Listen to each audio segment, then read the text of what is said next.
कक्षा 7 पाठ 5 मनभावन सावन, जिनके लेखक है सुमित्रा नंदन पंत का आज प्रश्न उत्तर हल करेंगे। मौखिक प्रश्न। प्रश्न नंबर को, हिंदू कैलेंडर के अनुसार वर्षा ऋतु किस महीने में आती है? उत्तर, हिंदू कैलेंडर के अनुसार वर्षा ऋतु आषाढ़ श्रावण महीने में आती है। खो, सावन के महीने की क्या विशेषता है? उत्तर, सावन के महीना में प्रकृति में चारों ओर नए नए बदलाव आ जाते हैं। वर्षा अत्यधिक होने के कारण चारों ओर हरियाली ही हरियाली दिखाई देती है। गो, वर्षा में भीगने के अपने अनुभव सबके साथ बांटिए। उत्तर, वर्षा का मौसम बहुत ही सुहावना होता है और वर्षा ऋतु की रिमझिम रिमझिम वर्षा में भीगने से हमारी इंद्रियां अद्भुत काम करती है। यह हमारे दिल को एक खुशी का एहसास दिलाती है। प्रश्नावली नंबर 1, जोड़ियां मिलाइए। मेघ, झमझम, बूंदे, टप टप, चलदल, ताली, नीम, झूम झूम, अंगुलियां, लंबी लंबी। क्वेश्चन नंबर 2, कविता के आधार पर सावन के महीने में बरसात की बूंदों के भिन्न भिन्न जगहों पर गिरने से भिन्न भिन्न ध्वनियां उत्पन्न होती है। रिक्त स्थान भरकर बताइए कि निम्नलिखित स्थानों पर बूंदों के गिरने से किस प्रकार की ध्वनियां उत्पन्न होती है। सावन में जब बादलों से बरसकर बूंदें धरती पर गिरती है तब उनकी ध्वनि झम झम झम झम। बरसात की वृक्षों से छनकर जब बूंदें गिरती है तब उनकी ध्वनियां झम झम झम। जब ताड़ वृक्ष के पत्तों पर पानी की धाराएं पड़ती हैं तब उनकी ध्वनि तड़ तड़। बरसात के मौसम में वर्षा की बूंदों के स्वर की ध्वनि रिमझिम रिमझिम।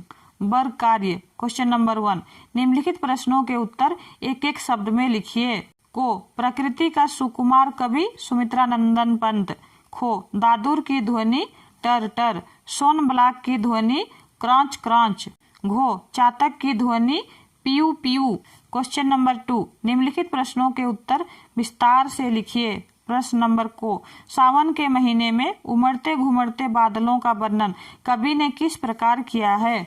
उत्तर, कवि ने सावन के महीने में उमड़ते घुमड़ते बादलों का बड़ा मनोरम चित्र खींचा है। इस महीने में बादल उमड़ते घुमड़ते आते हैं और आकाश को अपनी गर्जना से भर देते हैं। सावन के महीने में बादल हमेशा जल से भरे होते हैं, इसलिए वह गरजते हैं, चमकते हैं, बरसते हैं और धरती को जल से भरकर शांत कर देते हैं। खो, सावन का पेड़ पौधों पर क्या प्रभाव पड़ता है? उत्तर, सावन का महीना पेड़ पौधों पर अत्यधिक प्रभाव डालता है। सावन के महीने में अधिक वर्षा होने के कारण चारों ओर हरियाली छा जाती है। पेड़ पौधे सभी हरे भरे हो जाते हैं। वर्षा के कारण पीपल के पत्ते मानो ताली बजा बजा कर नाच रहे हैं और नीम की पत्तियां खुश होकर झूम रहे हैं। हर श्रृंगार के फूल झर रहे हैं और बेला की कली हर पल बढ़ रही है।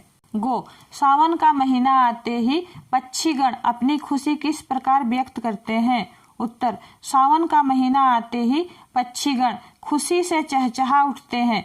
ऐसी सुखद हरियाली में खुशी से मोर म्याऊ म्याऊ का मधुर स्वर निकालता है और चातक पीऊ पीऊ का मधुर गीत सुनाते हैं तथा आकाश में सुनहरे बगुले खुश में मग्न होकर अपनी बोली बोलकर उड़ रहे हैं। इस तरह सावन के महीने में सभी पक्षीगण तथा जीव जंतु खुश होते हैं। व्याकरण। कोष्ठक में दिए गए शब्द परिवर्तित करके विशेषण बनाइए और वाक्य फिर से लिखिए। को, चमकीला लट्टू दीवार पर लगा है। खो, स्वयं को मानवीय गुणों से परिपूर्ण बनाना चाहिए।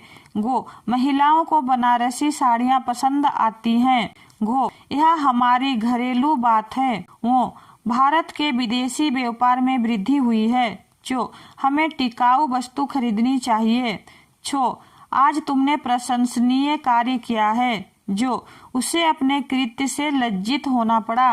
कविता में आए तुकांत शब्द वर्ण क्रमानुसार लिखिए। उत्तर, करंदन गर्जन, चंचल झलमल, दल करतल, दल बिहबल, पल भर, प्रतिपल मंगल, मन जन, सावन मन भावन। गृह कार्य। क्वेश्चन नंबर 1, नीचे लिखे शब्दों की सहायता से वाक्यों के खाली स्थान भरिए। को, सावन के बादल झमझम करके बरसते हैं। खो, बूंदे पेड़ों की पत्तियों से छन छन करके नीचे गिरती हैं। गो, बादलों के घिरने से दिन में अंधेरा हो जाता है। घो, जल की फुहारें झरझर कर पृथ्वी पर गिर रही है। वो, आकाश में बादल घुमड़ घुमड़ कर गर्जना कर रहे हैं। चो, बूंदों के स्वर के स्पर्श से रोम रोम सिहर उठता है। छो, कभी कहते हैं कि आओ मुझे घेर कर सावन के गीत गाओ, जो हम सब मिलकर इंद्रधनुष के झूले में झूलें। झो, मेरा मन पानी की धारा को पकड़कर झूलता है। न्यो,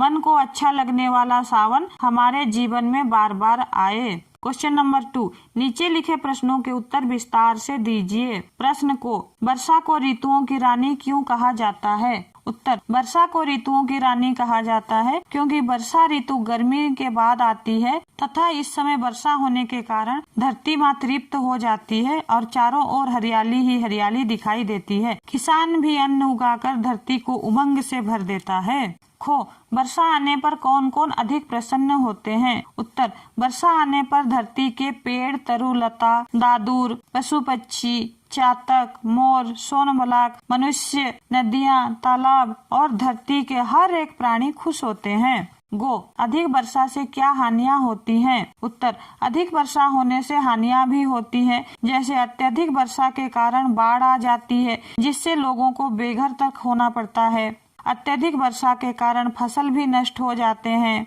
यातायात में भी बाधा होती है। अत्यधिक वर्षा होने से मृदा का भी नाश होता है। धन्यवाद।